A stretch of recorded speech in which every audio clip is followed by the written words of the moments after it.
Bonjour Manuel Bompard. Bonjour. Merci beaucoup d'être notre invité politique, député des Bouches-du-Rhône, coordinateur de la France Insoumise. On est ensemble pendant 20 minutes pour une interview en partenariat avec la presse régionale représentée par Julien Lécuyer de La Voix du Nord. Bonjour Julien. Bonjour Yann, bonjour Manuel Bompard. Bonjour. Manuel Bompard, vous avez suivi, j'imagine, avec beaucoup d'attention les premiers pas de Gabriel Attal. Il était dans le Pas-de-Calais à la rencontre des sinistrés des inondations. Hier, il était dans un commissariat dans le Val d'Oise aux côtés de Gérald Darmanin. Comment vous jugez les premiers pas du nouveau Premier ministre ?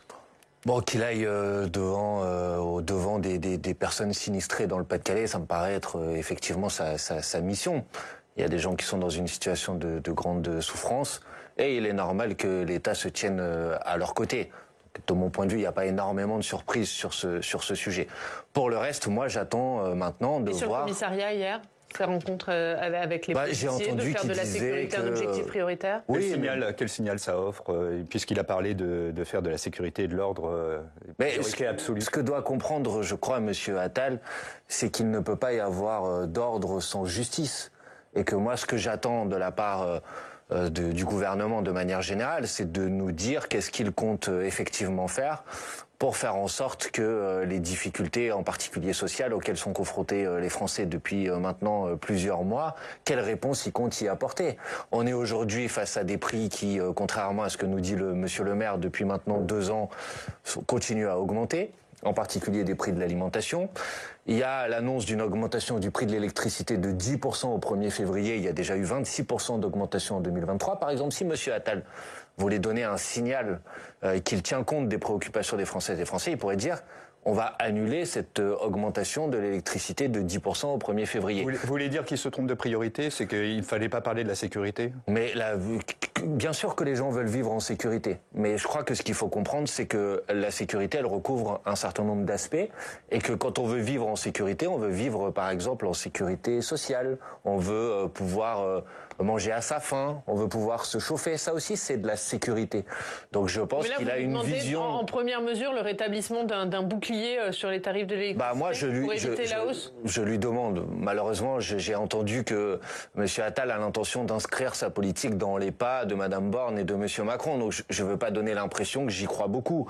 Mais je pense que s'il voulait tenir compte des préoccupations premières des Françaises et des Français, souvent vous parlez des sondages. Que disent les sondages? Ils disent que les premières préoccupations des Français aujourd'hui, c'est la question du pouvoir d'achat et c'est la question de la santé. Donc si M.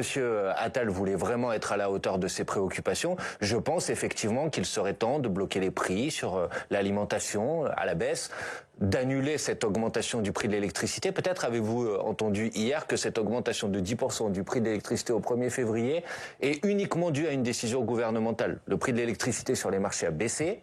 Il y a la possibilité d'annuler cette hausse. Il suffit d'une simple décision gouvernementale. Par exemple, il pourrait effectivement décider de le faire. Voilà, là, je crois que en faisant ça, il enverrait des messages vis-à-vis des Français. Et vous croyez à un changement de cap? Non. Non, je vous dis, qu'est-ce que de mon point de vue il devrait faire?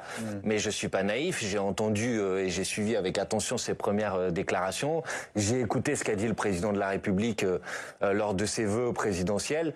Et j'ai bien l'impression, et je crois pouvoir dire que à ce stade, il n'y a pas de changement de cap à l'horizon. Mais dans ses premières déclarations, il s'est beaucoup adressé à la France qui travaille, aux classes moyennes, à ces Français qui doutent mais qui ont de l'espoir. Oui, c'est adressé, oui. C'est tout? Mais non, mais enfin, je veux dire... ça va pas dans le bon sens? Est-ce que le travail... Le problème, c'est pas est-ce que ça va dans le bon sens ou pas. Le problème, c'est qu'une fois qu'on a dit ça, qu'est-ce qu'on fait? Or, est-ce qu'aujourd'hui, le travail paye suffisamment dans ce pays? Clairement, non. Donc, si M. Attal considère que les gens qui travaillent sont pas suffisamment valorisés, plutôt que d'aller, comme... En fait, il le dit quand il dit ça, c'est-à-dire, essaye d'aller s'en prendre à des gens qui sont au chômage ou à ça, qu'est-ce qu'il fait pour faire en sorte que les gens qui travaillent, effectivement, aient des rémunérations qui leur permettre de vivre dignement. Donc qu'est-ce qu'il propose en termes d'augmentation de salaire? Est-ce qu'il propose d'augmenter le SMIC, de donner un coup de pouce supplémentaire?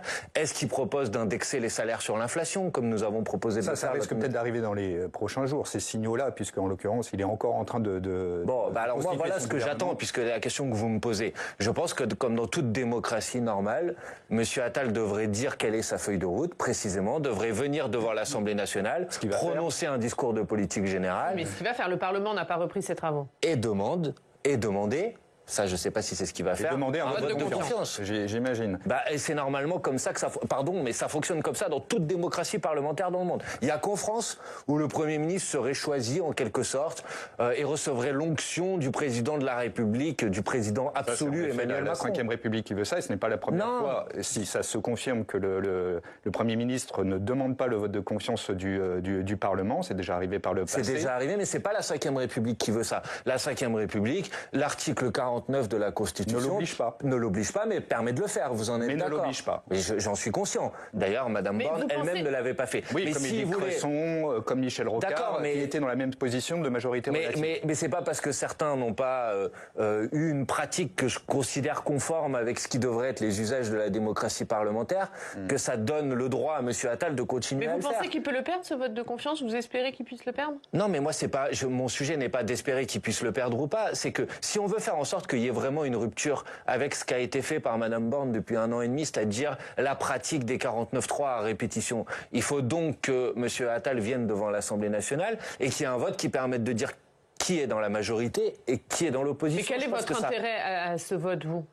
Je pense que ça éclaircirait les choses et ça éviterait qu'on se retrouve comme dans la situation dans laquelle on est depuis maintenant 1 an et demi, c'est-à-dire que les budgets passent à coup de 49.3, que les parlementaires sont tout simplement dessaisis du travail qui est le leur, qu'ils ne peuvent même plus amender un budget, que vous vous retrouvez dans des situations où dès qu'il y a une loi sur laquelle la majorité n'est pas une évidence, il y a des tractations de couloirs. Qu'est-ce que ça changerait, juste Manuel Bompard? Parce que par exemple, là on entend les Républicains dire qu'ils attendent de juger Gabriel Attal sur les actes. Ça changerait que tout le monde prendrait ses responsabilités. On imagine qu'ils ne voteront pas la défiance, ça ne les empêchera pas de voter contre le budget.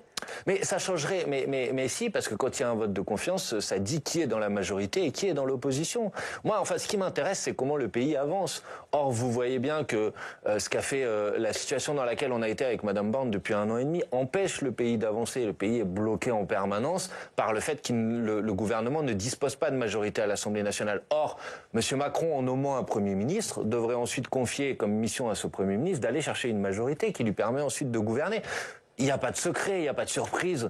On va pas se raconter d'histoire. Je suis un député d'opposition, je resterai un député d'opposition. Mais est-ce qu'il est en capacité, sur son programme, de pouvoir conquérir une majorité? Ça devrait être, de mon point de vue, le sujet central. Votre motion de censure, elle est d'ores et déjà rédigée?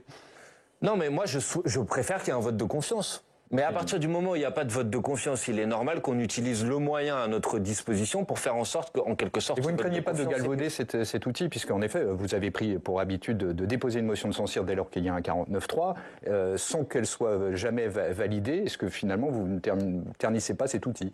Non, je pense que c'est la multiplication et la succession des 49.3 qui affaiblit notre démocratie. C'est pas le fait qu'on y réponde par des motions de censure. Écoutez, on est parlementaire. Vous affaiblissez pas vous-même avec des motions. Vous avez une vingtaine de motions de censure aucune n'est passée. Est-ce que vous Mais attendez, franchement, vous croyez qu'un député qui se fait couper le sifflet par le 49.3 devrait rien dire et devrait dire merci Madame Borne de nous empêcher de voter? Non, pardonnez-moi, moi j'utilise le moyen qui est à ma disposition, à notre disposition en tant que parlementaire, pour protester, pour réagir, pour dire on n'accepte pas le 49.3 et on dépose une motion de censure. Par le fait que ce n'est pas voté, vous montrez la division de l'opposition et l'absence finalement de majorité alternative. Mais justement, je veux dire, moi je ne prétends pas qu'il y ait une majorité alternative à l'Assemblée nationale. J'ai jamais prétendu ça. Maintenant, si vous vous posez la question de savoir pourquoi les motions de censure ne sont pas votées, posez la question à ceux qui décident de ne pas les voter. Aux députés les Républicains en l'occurrence, parce que si les députés les Républicains les votaient, alors cette motion de censure serait adoptée. C'est eux qui doivent se défendre du fait que ces motions de censure ne sont pas votées. Moi, je les vote toutes. Est-ce que sur celle-là, sur celle que vous comptez déposer, s'il n'y a pas de vote de confiance, toute la NUP vous rejoindra? Ou est-ce qu'il y a des divisions? Ça, je ne sais pas, il faut leur poser la question. J'ai entendu... Vous en avez parlé, on imagine. Non, j'ai entendu les socialistes, notamment les députés socialistes, demander aussi un vote de confiance. J'ai vu un certain nombre d'entre eux dire. Il ne veut pas forcément dire qu'ils déposeront une motion de censure. Voilà, c'est à eux de répondre à cette question. Pour ma part, je n'ai pas la réponse à cette question à ce stade. Un dernier mot sur les oppositions, puisque lors de sa passation de pouvoir, Gabriel Attal, il a promis d'être toujours à l'écoute des oppositions. Est-ce que, vous qui avez boycotté les dernières rencontres de Saint-Denis, est-ce que vous irez, là, si Gabriel Attal vous invite? Non, mais attendez, d'abord, moi, je n'ai pas boycotté toutes les rencontres de Saint-Denis. Les dernières. Oui. Vous avez boycotté les dernières. Je ne conteste pas votre question, mais je veux rappeler que je suis allé à la première. Ouais. Que j'ai fait un certain nombre de propositions qui ne sont pas très éloignées que celles que je vous ai faites tout à l'heure, c'est-à-dire la question des prix, la question des salaires, la question des services publics, la question de l'écologie, et que rien n'a été fait. Et qu'à partir de ce moment-là, je ne veux pas faire semblant de continuer à participer à ce qui manifestement n'était qu'une comédie. D'ailleurs, cette comédie semble maintenant s'être terminée. Est-ce que là, vous direz ? J'entends la question. Pour le reste, si M. Attal nous dit qu'il va rencontrer l'ensemble des groupes politiques à l'Assemblée nationale pour écouter, en tenir compte, venir présenter sa feuille de route et se soumettre à un vote de confiance, alors oui, j'y participerai. S'il nous dit, je vais venir discuter avec vous, mais à la fin, finalement, il n'y aura pas de vote de confiance, donc je ne serai même pas obligé d'en tenir compte. Non, mais si vous convient Matignon d'y participer. C'est conditionné à son engagement de faire un vote de confiance. Personnellement, je pense que ce serait normal que s'il a l'intention d'écouter les groupes parlementaires de l'opposition, c'est pour sans doute normalement, si on est dans un fonctionnement normal, en tenir compte. Et donc chercher ensuite à obtenir de la part de certaines d'opposition un vote de confiance qui soit positif. Donc sinon c'est. Donc vous direz uniquement à la condition qu'il s'engage à un vote de confiance. En tout cas, c'est ma position. Honnêtement, on n'en a pas discuté collectivement aujourd'hui dans le groupe de la France Insoumise, puisque pour l'instant, on n'a même pas reçu d'invitation. Mais là, on spécule un peu. Mais personnellement, je pense que le vote de confiance devrait être une condition, effectivement. On va parler des européennes à venir, ce sera dans 5 mois maintenant. Est-ce que Gabriel Attal et sa nomination, c'est la meilleure arme anti-Rassemblement national pour vous ? Non, je crois pas que les macronistes soient la meilleure arme anti-Rassemblement national. Puisque entre 2017, date de la première élection d'Emmanuel Macron, et 2022, date de la deuxième élection d'Emmanuel Macron, le Rassemblement national a progressé en voix et a progressé en score. Donc malheureusement, je pense que les macronistes sont disqualifiés pour être la meilleure arme pour lutter contre le Rassemblement national.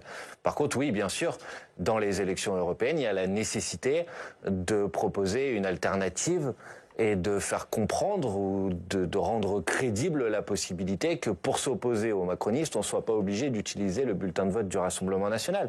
Et c'est la raison pour laquelle moi, j'ai défendu et je continue à défendre l'idée qu'une liste commune de la NUPES devrait être, de mon point de vue, une priorité, parce que c'est ce qui permettrait d'avoir une alternative crédible. Et ça, par exemple, je pense que ce serait efficace pour faire baisser le Rassemblement national. Même que ce serait irresponsable, c'est ce que vous avez dit hier sur BFM, irresponsable que la NUPES ne soit pas en capacité d'avoir une liste commune aux élections européennes.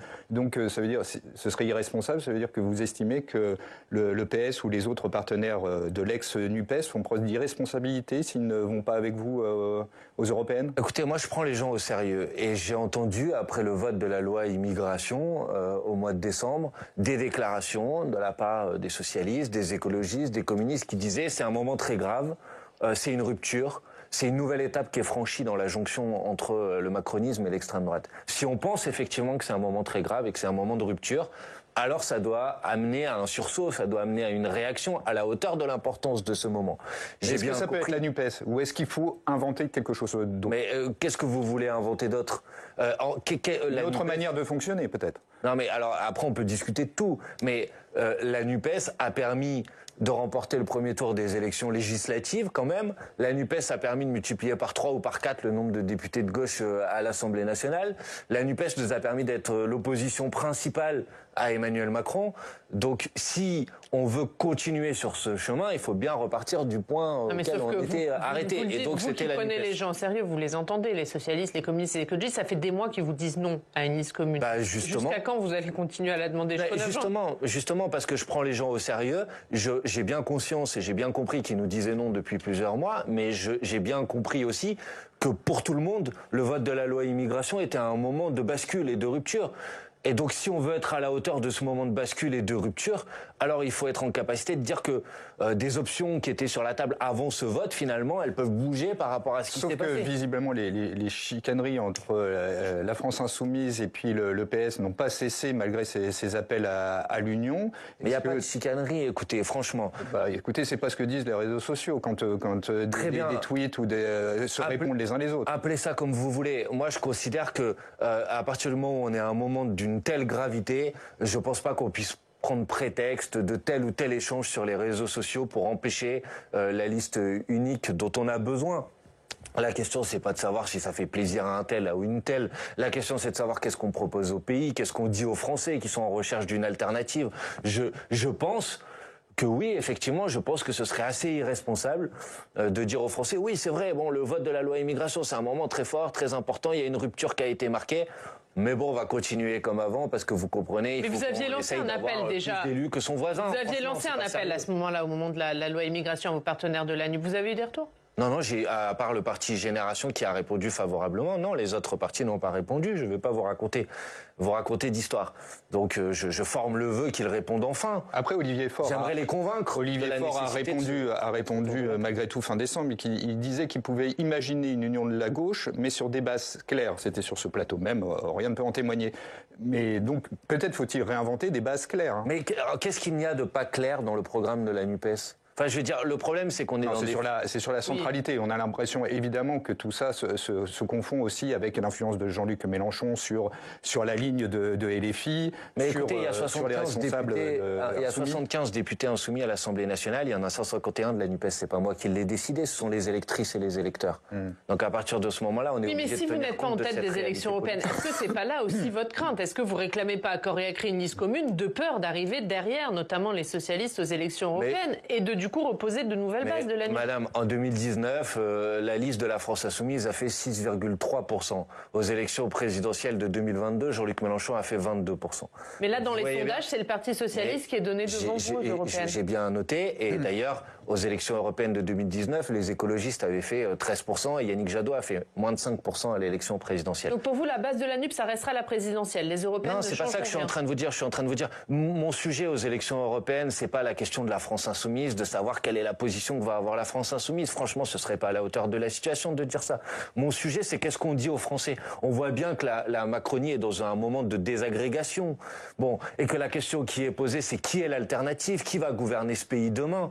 Et je refuse de laisser penser que seule l'extrême droite est en position de pouvoir prendre le pouvoir dans ce pays. C'est ma seule boussole. Le sujet, c'est pas les intérêts des insoumis. D'ailleurs, franchement, la question qu'on a posée quand on a proposé cette liste commune, on a même proposé qu'elle soit conduite par des écologistes et même qu'on utilise les rapports de force issus de la dernière élection européenne pour composer la liste. Si ce qui m'intéressait, c'était juste le poids ou le nombre d'élus pour les insoumis, j'aurais pas fait ces propositions. Mais est-ce que donc, à un moment, il faut être un peu sincère. Si on pense qu'il y a une situation grave, si on pense qu'il faut être en capacité de proposer une alternative au pays, alors c'est ça qui doit nous guider, pas de savoir combien va y avoir d'élus socialistes. L'alternative, elle est pensée par d'autres personnes. On a entendu les déclarations aussi hier d'Anne Hidalgo, maire de Paris, qui appelait à une réunion des listes écologistes et socialistes. Est-ce que la crainte que vous ayez aussi, c'est d'être débarqué de cette union de la gauche définitivement ? Mais non, mais enfin, je veux dire, ça, on l'a déjà connu entre 2017 et 2022. C'était tout sauf Mélenchon, tout sauf la France Insoumise, et on va faire une liste commune en dehors de la France Insoumise. Pardonnez-moi, mais la France Insoumise, elle représente des électrices et des électeurs. Donc si vous voulez être en capacité de gagner, je ne crois pas que le chemin qui consiste à dire on va se rassembler sans la principale composante de la gauche soit un chemin qui nous amène vers la victoire. Donc Madame Hidalgo, elle a déjà essayé. Je ferai pas l'offense de rappeler son résultat à la dernière élection présidentielle. Et je pense que tout le monde a compris que ça fonctionnait pas. Donc encore une fois, notre boussole, ça doit être le pays. Ça ne doit pas être nos petites affaires politiciennes. Bon, bah, pour le pays, je pense qu'on a besoin de construire un rassemblement. Bon, on a compris ce que vous souhaitez. Non, mais juste, est-ce que dans la réalité, parce qu'il y a aussi la réalité, l'échéance c'est dans 5 mois, est-ce qu'il y aura une liste La France Insoumise européenne ? Non, mais je vais être très clair. Je souhaite, et mon option privilégiée, ça reste de faire en sorte qu'il puisse y avoir une liste commune de la NUPES. Je dis que si les appareils de la NUPES continuent à s'entêter dans ce refus, il y aura une liste de rassemblement qui portera le programme de la NUPES. Mais rassemblement avec qui ? Avec tous ceux qui veulent venir porter le programme de la NUPES. Mais porté par qui ? Par Manon Aubry ? Porté par une tête de liste qu'on choisira collectivement. Manon Aubry est notre chef de file aujourd'hui. Donc Manon Aubry peut effectivement porter cette dynamique de rassemblement. Mais je souhaite que dans cette hypothèse-là, ce soit une liste qui aille au-delà des rangs de la France Insoumise et qui regroupe aussi des personnes engagées dans la NUPES ou pas d'ailleurs et qui veulent porter avec nous le programme Oui, mais ça vous l'avez déjà proposé il y a plusieurs semaine. Qui vous rejoint aujourd'hui ?